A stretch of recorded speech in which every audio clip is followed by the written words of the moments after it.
दिवशी तो कोणतरी भारतीय जनता पक्षाचा एक खासदार कोणतरी दुबे नावाचा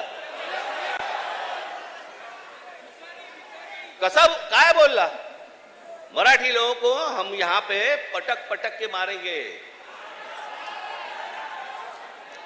झाली का हो केस त्याच्यावरती? हिंदी चॅनल वाल्यांनी दाखवलं का? पुढे चालवलं का? काही नाही. बघा कसं असतात, कसे असतात ते बघा.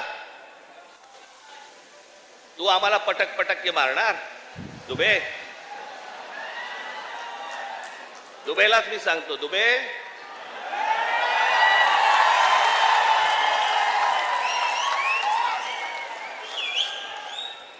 तुम मुंबई में आ जाओ.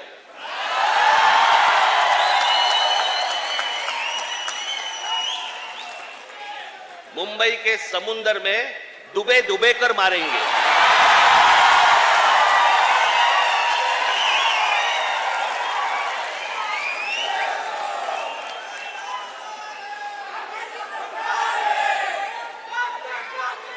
त्याला हिम्मत होते बघा कशी. तुम्ही जर काही बोललात तर त्याची राष्ट्रीय बातमी होते. तुम्ही जर कुठची अमराठी माणसाबद्दल काही गोष्ट बोललात ती राष्ट्रीय बातमी. पण हे ज्यावेळेला बोलतात त्यावेळेला त्यांना माहिती असतं सरकार आमच्या मागे आहे.